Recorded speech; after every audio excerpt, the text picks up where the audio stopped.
আসসালামু আলাইকুম। আজকে আপনাদের সামনে নিয়ে এসেছি আইবিএর নেওয়া ১৪৭টি জব এক্সামের রিটেন জব সলিউশনের একটা বই। এটা রিসেন্ট পাবলিকেশনের বই। আমরা জানি বর্তমান সময়ে যতগুলো এক্সাম টেকার আছে তার মাঝে আইবিএ সবচাইতে বেশি প্রমিনেন্ট এবং ওরাই সবচাইতে বেশি পরীক্ষাগুলো এখন কন্ডাক্ট করতেছে। আমরা এটাও লক্ষ্য করেছি যে এখন আসলে আলাদাভাবে রিটেনের জন্য প্রস্তুতি নেওয়ার সময় খুব একটা পাওয়া যায় না, কারণ হয় দেখা যাচ্ছে একই সাথে প্রিলিমিনারির সাথেই রিটেন হয়ে যাচ্ছে, অথবা খুব অল্প সময় বিরতি দিয়ে প্রিলিমিনারি এক্সামের পরে রিটেন হয়ে যাচ্ছে। এই জন্য আলাদাভাবে প্রস্তুতি নেওয়ার সুযোগ পরে আর প্রিলিমিনারি পরীক্ষার পরে আর পাওয়া যায় না।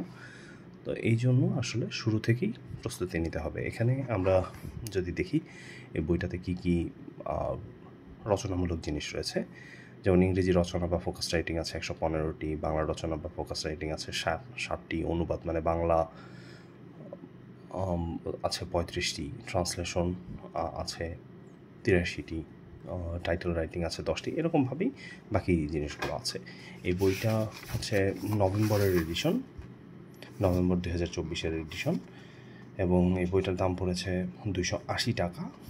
আপনারা আপনাদের আশেপাশের লাইব্রেরিতে খোঁজ দিয়ে দেখতে পারেন, কিছুটা কম বেশি হতে পারে দাম। এবং এই রিসেন্ট পাবলিকেশনের বই আমরা যদি কিনা আগের ট্রেন্ডসটা লক্ষ্য করি যে কীভাবে তাদের এডিশনগুলো আসে, তো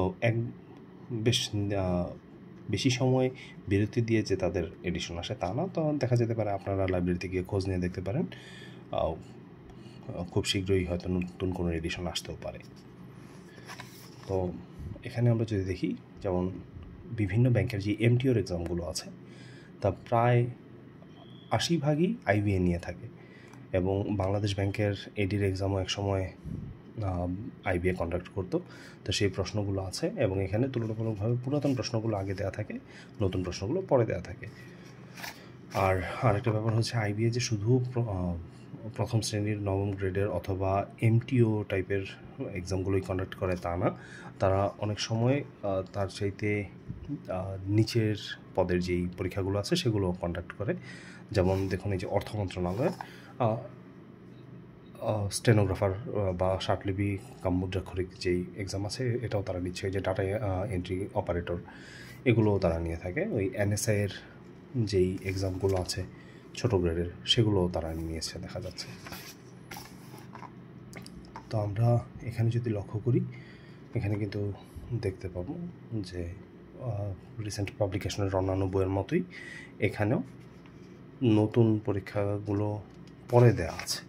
যে পরীক্ষাগুলো তুলনামূলকভাবে নতুন সেই পরীক্ষাগুলো পরে দেওয়া আছে। যেমন ডাচ বাংলা ব্যাংকের ২০২৪ সালের অক্টোবর মাসে যে এক্সাম হয়েছে সেটাই হচ্ছে লাস্টে দেওয়া আছে। আর উপর দিকে আপনারা আরও দেখতে পাচ্ছেন এখানে ১৪৭টা প্রশ্নই আছে। তো আমরা যদি ভিতর দিকে দেখি, এখানে আইবিএর এক্সামে বেশিরভাগ ক্ষেত্রে ইংলিশের আধিক্যটা একটু থাকে, এটা তো আমরা সবাই জানি।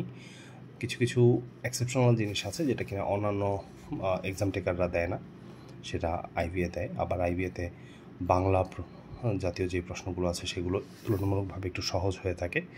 তো আপনারা যখন কিনা এই বইটা দেখবেন, বাজারে এরকম আরও কিছু বই আছে আইবিএ রিটেন এক্সামের, আপনারা সেগুলোও দেখতে পারেন।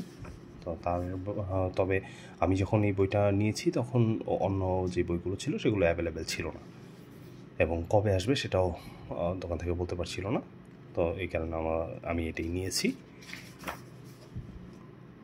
আপনারা এখানে দেখতে পাচ্ছেন রিসেন্ট পাবলিকেশনের সব বই সাধারণত যেরকমভাবে লেখা থাকে সেরকমভাবেই লেখা রয়েছে এই জায়গাতেও।